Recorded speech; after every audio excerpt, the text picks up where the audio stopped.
بسم اللہ الرحمن الرحیم نحمدہ ونصلی علی رسولہ الکریم۔ دوستو بزرگو، اللہ پاک جل شانہ کے احسان کے ہمیں اور آپ کو سیرت کے موضوع پر چلنے کی اور سیرت کو بیان کرنے کی اور سیرت کو سننے کی توفیق عطا فرمائیے۔ یہ محض اللہ جل شانہ کے احسان ہیں ہم پر۔ تو ہماری بات جو چل رہی تھی وہ یہاں تک پہنچے تھے کہ جو ابو جہل تھا وہ 1000 اونٹوں کا لشکر مال سے لدا ہوا لے کر آ رہا تھا مکے، ابو سفیان۔ تو حضور اکرم صلی اللہ علیہ وسلم نے کچھ آدمیوں کو وہاں بھیجا کہ جاؤ تم جا کے پتہ کر کے آؤ کہ وہ کہاں ہیں۔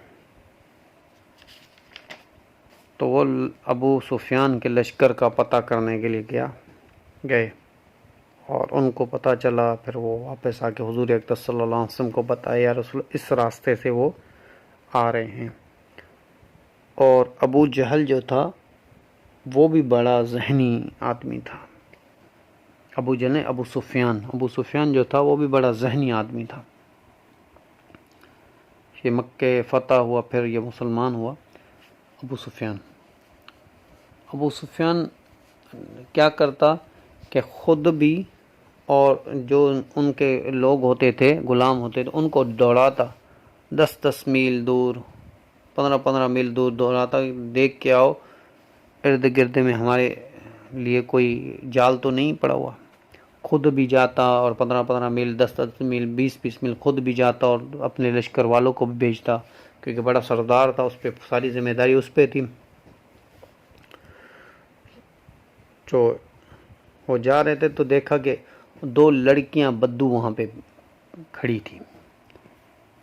ایک کا ہار ٹوٹ گیا، دوسرے نے کہا وہ فلاں لشکر آ رہا ہے نا، تو میں اس سے تمہیں لے کے دوں گی ہار۔ ابو سفیان نے پوچھا اس لڑکی سے کہ تمہیں کیسے پتا چلا کہ لشکر کا؟ تو اس لڑکیوں نے کہا کہ یہاں پہ تھوڑی دیر پہلے 2 آدمی یا 3 آدمی یا 4 آدمی آئے تھے، وہ کہہ رہے تھے کہ لشکر آ رہا ہے پیچھے سے۔ وہ آپس میں بات کر رہے تھے تو ہم سمجھے کہ لشکر آ رہا ہے، اور میرا ہار ٹوٹ گیا، اس کا ہار تھا میرے ہاتھ سے ٹوٹ گیا، میں نے کہا تو میں نیا لے کے دوں گی۔ تو ابو سفیان نے کہا کہ وہ لوگ کیا کہہ رہے تھے؟ اس نے کہا اور تو ہمیں کچھ سمجھ میں نہیں آیا ان کی باتیں۔ تو میں کہاں بیٹھے تھے؟ تو انہوں نے کہا وہ وہاں پہ بیٹھے تھے، انہوں نے اونٹ اپنے وہاں پہ باندھے تھے۔ تو ابو سفیان جو تھا بڑا ذہنی تھا، گیا اونٹ کی مینگنیاں جو اونٹ کی تھی اس کو اٹھایا یا اس کو اپنے پیروں سے توڑا اور دیکھا کہ اس میں کھجوروں کی کھکڑیاں تھیں۔ ابو سفیان نے کہا یہ کھجور تو مدینے والے ہی کھلاتے ہیں، کیونکہ مدینے میں کھجوریں بہت، اور اپنے اونٹوں کو کون کھجوریں کھلائے گا اور کھکڑیاں کھلائے گا مدینے والوں کے سوا؟ انہیں یہ ضرور مدینے والے ہوں گے، حضور اکرم صلی اللہ علیہ وسلم ہمارے پیچھے جاسوس چھوڑے اور یہ ضرور حملہ کریں گے۔ تو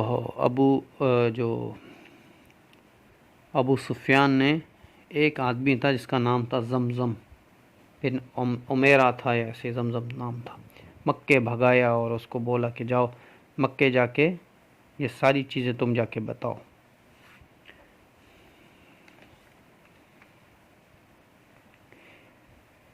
پیچھے جو تھے اسی اسنا میں حضرت جو عاتقہ نے جو خواب دیکھا، تو یہ دوڑتا ہوا وہاں پہنچا، اور اس نے پہنچنے سے پہلے اور ابو سفیان نے کہا سب سے اچھا والا اونٹ لے کے جاؤ تاکہ تم جلدی جا سکو، جلدی پہنچ۔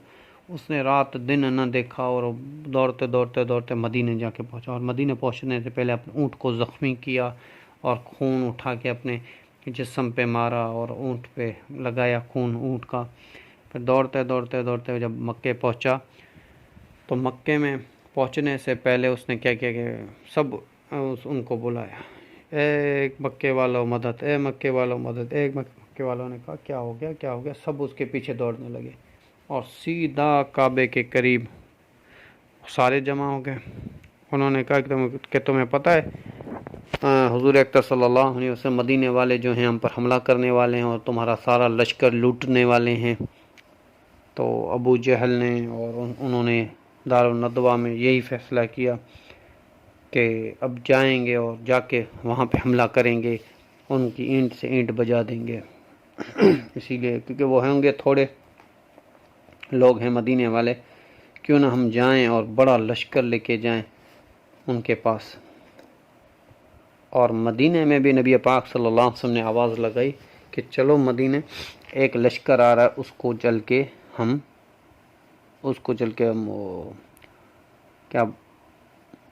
اس لشکر کے پاس چلتے ہیں، اس کو چل کے مال غنیمت ہاتھ کرتے ہیں۔ تو وہاں پہ تو کسی روایت میں آتا ہے 313 اور کسی روایت میں آتا ہے 314 لوگ تیار ہوئے، اور جن کے پاس جو لڑائی کے خیال سے نہیں گئے تھے، وہ صرف اس قافلے کو لوٹنے کے خیال سے گئے تھے۔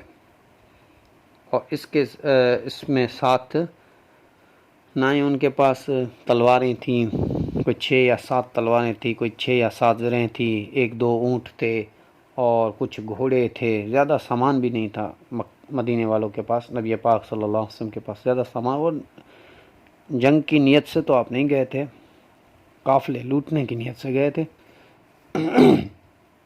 اور مکے والے جو تھے ان کے 1000 لوگ تھے، 1000 لوگ، اور کسی روایت میں آتا ہے کہ 1000 نہیں بلکہ 990 تھے وہ لوگ، اور ان کے پاس 1000 اونٹ تھے جو ان کے ساتھ چلنے والے تھے، 1000 اونٹ، اور 200 گھوڑے ایسے ہی ان کے پاس تھے جو ایسے ہی سامان وغیرہ لینے کے لیے ایسے ہی چلتے تھے۔ اور اس کے علاوہ ان کے ساتھ جو تھیں وہ گانے والیاں اور عورتیں تھیں اور نوحہ سنانے والی عورتیں تھیں، یہ ساری ان کے ساتھ ابو جہل نے یہ لشکر بنایا۔ ابو جہل نے کہا سارے سردار بھی چلو، اور سارے سردار اپنے جنگجو جو ہیں وہ بھی لے کے چلو۔ انہوں نے کہا ٹھیک ہے، سارے لوگ گئے اور سارے جنگجو جو ان کے ساتھ تھے وہ بھی سارے چلے گئے۔ اس میں ابو لہب جو تھے، ابو لہب، اس نے کہا کہ میں نہیں جاؤں گا۔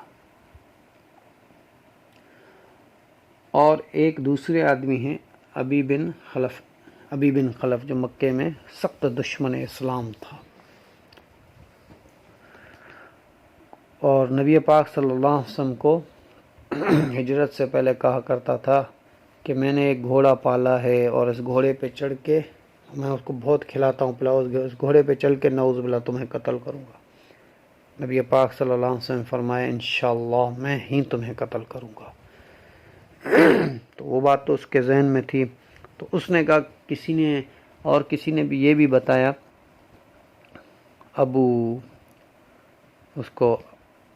ابی بن خلف کو کہ نبی پاک صلی اللہ علیہ وسلم تمہارے لیے بد دعائیں کر رہے تھے۔ یہ بھی اس کو ڈر تھا کہ اللہ کے رسول ہیں، ایسے نہ کچھ کر نہ دے ہمارے ساتھ۔ تو انہوں نے کہا میں بھی نہیں جاؤں گا۔ ابو لہب بھی نہیں گیا اور ابی بن خلف بھی نہیں گیا۔ تو ابو جہل نے کیا کیا کہ ایک بوخر کہتے ہیں اس کو، جو عود وغیرہ اس میں ڈال کے پھر جلاتے ہیں نا، لکڑیاں جلاتے ہیں، تو عورتیں زیادہ تر وہ لگاتی ہیں تاکہ ہمارے جسموں میں خوشبو ہو جائیں، پھر نہا دھو کے کپڑے پہن کے پھر اس کے اوپر جا کے کھڑی ہو جاتی ہیں تاکہ دھواں ہمارے جسم میں جائے، وہ ہم خوشبو ہم میں ہو۔ تو وہ عود، آلہ والی عود جو تھی انہوں نے بھیجی، کس کے پاس؟ ابو جہل نے بھیجی ابی بن خلف کے پاس کہ تم یہ رکھو، تم عورتوں والے کام کرتے ہو، تو یہ عورتیں، مردوں کا کام ہے لوگوں سے لڑنا، عورتوں کا کام ہے لڑائی کرنا، مردوں کا کام، یہ عورتوں کا کام ہے گھروں میں رہنا، خوشبو لگانا، تم خوشبو لگا کے بیٹھ جاؤ۔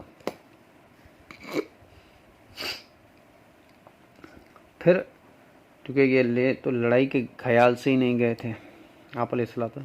پھر ابو جہل کو ایک بات یاد آئی، ابو کنانہ کے ایک آدمی کو انہوں نے قتل کیا تھا، ابو کنانہ کیا قریش نے قتل کیا تھا۔ اب انہوں نے کہا کہ ایسے نہ کہ ہم سارے چلے جائیں سردار مکہ، تو پیچھے ابو کنانہ والے حملہ کر دیں اور ہماری جو عورتیں ہیں ان کو اٹھا کے لے جائیں، مال سارا خراب کر دیں۔ تو پھر شیطان ملعون جو ہے وہ ایک سردار ہے سراقہ نام ہے اس کا، اس کی شکل میں شیطان آیا ابو جہل کے باور، کہنے لگا کہ میں بیٹھا ہوں، آپ کیوں فکر کرتے ہو، آپ جاؤ سارے کے سارے جا کے مسلمانوں کی اینٹ سے اینٹ بجا دو اور مسلمانوں کو ختم کر دو، میں بیٹھا ہوں جو مکے کی حفاظت کروں گا، میں ہوں، میرے ساتھی ہیں مکے کی حفاظت کریں گے۔ ابو جہل یہ سن کے ابو جہل بھی نکل پڑا، وہاں سے حضور اکرم صلی اللہ علیہ وسلم بھی نکل آئے۔ ابھی بدر سے پہلے، ابھی بدر میں پہنچے نہیں تھے، بدر سے پہلے ایک جگہ ہے جس کا قرآن میں ذکر آتا ہے، ادوۃ قصوہ، ادوۃ دنیا۔ ادوۃ دنیا میں نبی پاک صلی اللہ علیہ وسلم والے تھے، ادوۃ قصوہ میں وہ قریش مکہ تھے، وہاں پہنچ گئے تھے۔ تو آپ علیہ الصلوۃ والسلام جب وہاں سے نکلے، آپ علیہ الصلوۃ والسلام کو کسی نے، تو ابو جہل نے کیا کیا، ابو سفیان نے جو لشکر لے کے آ رہا تھا، یہ تو مکے میں، یہ تو لڑائی کے لیے پہنچ گئے، مکے سے وہ لشکر نکل گیا۔ ابو سفیان نے کیا کیا کہ لشکر کو سمندر کی جگہ سے آہستہ آہستہ کی سمندر سے لے کے انہوں نے قافلے کو نکال لیا باہر۔ نبی اکرم صلی اللہ علیہ وسلم جب ادوۃ دنیا میں پہنچے تو آپ علیہ الصلوۃ والسلام ابو بکر کو اٹھایا، ابو بکر کو لے کے ساتھ گئے، کہ اے ابو بکر چلو تھوڑا سا لوگوں سے پوچھتے ہیں۔ جب وہ گئے تو دیکھا ایک بدو سامنے ملا آپ علیہ الصلوۃ والسلام کو، تو انہوں نے پوچھا بدو سے، دو خبر کوئی لشکر یہاں سے گزر رہا تھا، کہاں گیا؟ اس نے کہا کہ مجھے معلوم ایسا ہوتا ہے کہ لشکر جو تھے مکے کا لشکر تھا، مکے کا، مدینے والے اس پر حملہ کرنے کے لیے سوچ رہے تھے، اور وہ آ گئے تھے، مدینے والے آ رہے ہیں حملہ کرنے کے لیے، بدو کہتا ہے ان کو۔ تو لشکر والوں نے کیا کیا، ان کو پتہ چل تو انہوں نے زمزم کو بھیجا، زمزم میں عامر نام تھا اس کا، اس کو بھیجا مکے اطلاع کرنے کے لیے، وہاں سے ایک لشکر تیار ہوا ہے۔ ابو سفیان کا جو لشکر تھا اس نے کیا کہا، اونٹوں کے ساتھ، وہ ایسا معلوم ہوتا ہے کہ وہ یہاں سے نظر نہیں آیا، وہ سمندر کی جگہ سے چلتے گئے اور اپنی منزل کو شاید جا کے پہنچ جائیں گے، اور جو لشکر وہاں سے نکلا ہے مکے سے وہ ابھی ہوگا ادوۃ قصوہ میں ہوگا، اور مدینے والے جو ہیں وہ بھی ان کے حملے کے لیے آئے ہیں، وہ جو ہوں گے وہ فلاں دن نکلے تھے اور فلاں دن کے حساب سے آج جو ہیں وہ ادوۃ دنیا میں پہنچے ہوں گے۔ تو آپ حساب لگائیں کہ ایک بدو ہو کر بھی اتنی مہارت کے علم سے واقف تھا وہ، کہ یہ اتنے دن سے یہاں سے نکلا ہے، اتنے دن میں پہنچے گا، وہ اتنے دن سے وہاں سے نکلے، وہ اتنے دن میں یہاں سے پہنچے گا۔ تو پھر ابو سفیان جب وہاں پہ پہنچے، مکے کے قریب پہنچے، تو ابو سفیان نے پھر ایک پیغام بھیجا ابو جہل کے پاس، اے ابو جہل، تو لڑائی کو چھوڑو، ہم تو حفاظت کے ساتھ پہنچ گئے ہیں، پہنچنے والے ہیں مکے، تو لڑائی کو چھوڑو، تم بھی واپس آ جاؤ۔ تو ابو سفیان نے کہا نہیں، ابھی ہم پہنچ گئے ہیں، ہم ان کی اینٹ سے اینٹ پر، یہ بھی تھوڑے سے لوگ ہیں، ہم ان کو، ہزاروں کا لشکر ہمارے پاس ہے، ہم ان کو ختم کر دیں گے، یہ وہ، پھر واپس آئیں گے۔ تو زندگی رہے گی تو بات چلتی رہے گی، وما علینا الا البلاغ۔